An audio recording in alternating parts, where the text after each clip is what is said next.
할렐루야 말씀과 기도로 하루의 문을 여는 11월 17일 새벽 예배 자리에 함께하신 믿음의 식구들 주님의 이름으로 축복합니다.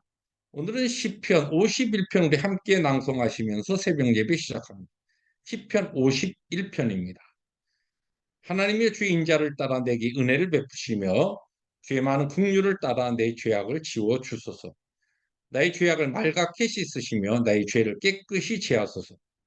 우슬초로 나를 정결하게 하소서. 내가 정하리이다. 나의 죄를 씻어 주소서. 내가 눈보다 희리이다. 주의 얼굴을 내 죄에서 돌이키시고 내 모든 죄악을 지워 주소서. 하나님이여 내 속에 정한 마음을 창조하시고 내 안에 정직한 영을 새롭게 하소서. 아멘. 주님 감사합니다. 하루의 문을 열며 말씀과 기도로 주님을 향합니다. 우리 속에 정한 마음을 창조하시고 우리 안에 정직한 영을 새롭게 하여 주옵소서. 예수님의 이름으로 감사하기도 합니다. 아멘. 오늘은 창세기 48장으로 들어와서 1절부터 11절 우리 함께 교독하십니다. 이 일 후에 어떤 사람이 요셉에게 말하기를 너희 아버지가 병들었다 하므로 그가 곧 두 아들 므낫세와 에브라임과 함께 이르니 어떤 사람이 야곱에게 말하되 너희 아들 요셉이 너에게 왔다 하매 이스라엘이 힘을 내어 침상에 앉아 요셉에게 이르되 이전에 가나안 땅 루스에서 전능하신 하나님이 내게 나타나서 복을 주시며 내게 이르시되 내가 너로 생육하고 번성하게 하여 너에게서 많은 백성이 나게 하고 내가 이 땅을 너희 후손에게 주어 영원한 소유가 되게 하리라 하셨느니라. 내가 애굽으로 와서 너에게 이르기 전에 애굽에서 네가 낳은 두 아들 에브라임과 므낫세는 내 것이라. 루벤과 시몬처럼 내 것이 될 것이요 이들 후에 내 소생은 너희 것이 될 것이며 그들의 유산은 그들의 형의 이름으로 함께 받으리라. 내게 대하여는 내가 이전에 밧단에서 올 때에 라헬이 나를 따르는 도중 가나안 땅에서 죽었는데 그것은 에브랏까지 길이 아직도 먼 곳이라. 내가 거기서 그를 에브랏 길에 장사하였느니라. 에브랏은 곧 베들레헴이라. 이스라엘이 요셉의 아들들을 보고 이르되 이들은 누구냐? 요셉이 그의 아버지에게 아뢰되 이는 하나님이 여기서 내게 주신 아들들이니이다. 아버지가 이르되 그들을 데리고 내 앞으로 나오라. 내가 그들에게 축복하리라. 이스라엘의 눈이 나이로 말미암아 어두워서 보지 못하더라. 요셉이 두 아들을 이끌어 아버지 앞으로 나가니 이스라엘이 그들에게 입맞추고 그들을 안고 11절 함께 해봅니다.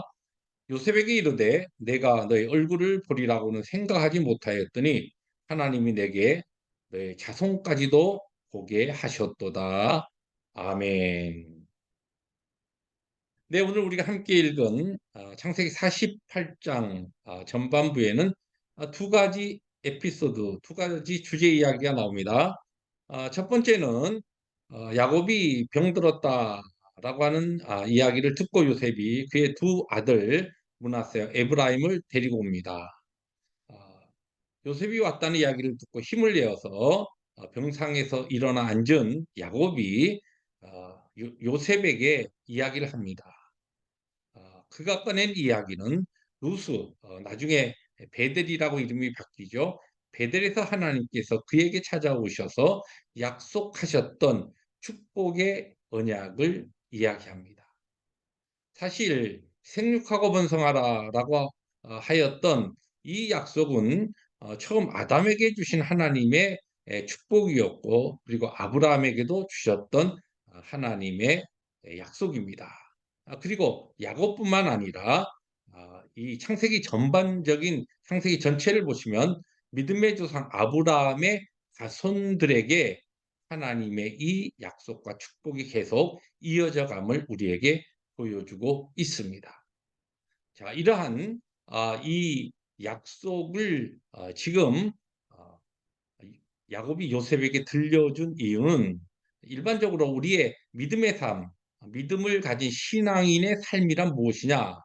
하나님의 약속, 축복의 언약을 붙잡고 어, 하나님께서 우리에게 행하실 그 선함을 우리들이 바라보면서 우리에게 주어진 나그네의 이 땅을 살아가는 것이 신앙의 삶이다 하는 것입니다. 그러한 중요한 내용을 먼저 이야기합니다.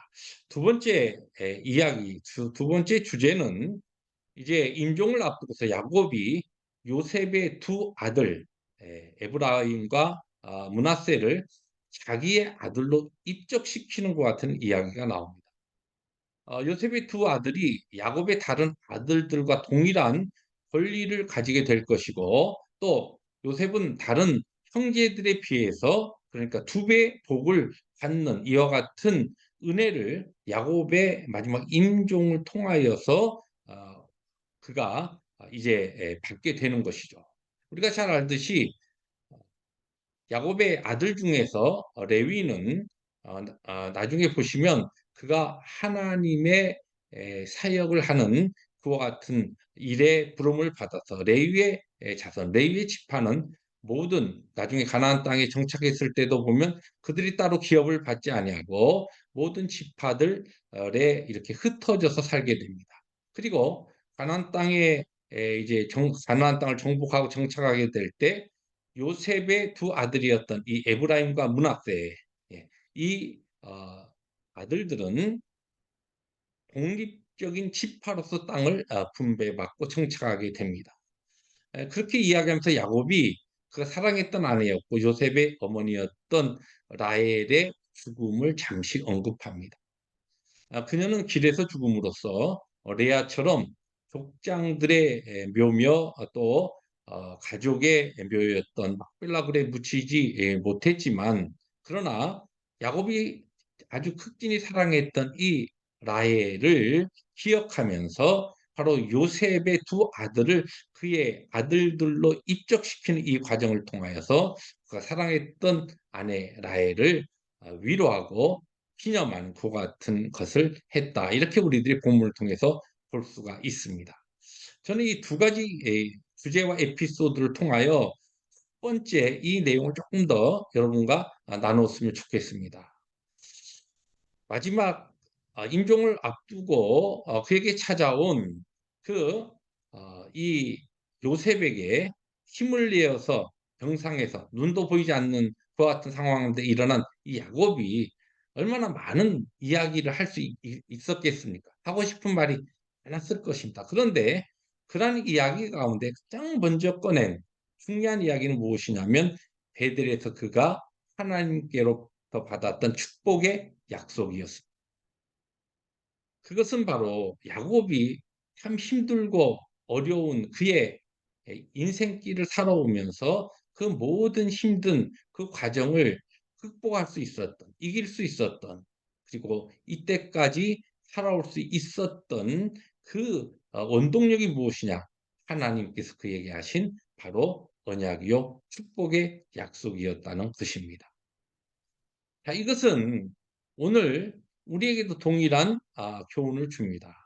오늘 우리의 삶이 힘들고 어려운 환경 가운데 있다 할지라도 이 모든 우리의 상황을 뛰어넘어서 오늘도 하나님이 우리에게 주신 이 구원의 길, 이 땅에서의 삶을 힘있게 살아갈 수 있는 것은 바로 우리에게 하신 하나님의 약속 때문입니다.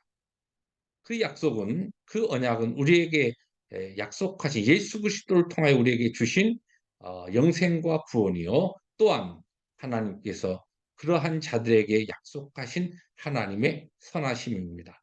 성경의 많은 구절 가운데 좋은 구절이 많죠. 그런데 그중에 한 구절을 뽑으라고 한다면 저는 성경의 모든 구절 가운데 제가 가장 개인적으로 사랑하는 구절이 로마서 8장 28절입니다. 하나님을 사랑하는 자, 곧 그 뜻대로 부르심을 입은 자들에게는 모든 것이 합력하여 선을 이루느니라. 그렇습니다. 오늘도 하나님께서 주신 복된 하루를 살아갈 때에 여러분의 환경과 상황이 어떠하든지 간에 여러분과 제 삶을 통하여 선을 이루실 하나님의 그 역사와 구원과 하나님의 축복의 언약을 기억하며 그 약속 붙잡고 우리에게 주어진 이 길을 이 나그네의 길을 또 때에 따라 좁고 외로운 길을 그러나 하나님이 주시는 평강과 기쁨으로 걸어가시는 우리 모두가 되시기를 주님의 이름으로 축복합니다. 기도하십니다. 주님 감사합니다. 오늘 주신 말씀 아멘으로 받았습니다. 그렇습니다. 주의 약속의 그 축복을 붙잡고 오늘도 우리에게 주어진 이 구원의 길을 힘있게 걸어가는 우리 모두가 되게 하여 주옵소서. 예수님의 이름으로 감사하기도 합니다. 아멘. 오늘도 말씀과 함께 승리하시는 복된 하루 되시기를 주님의 이름으로 축복합니다. 할렐루야.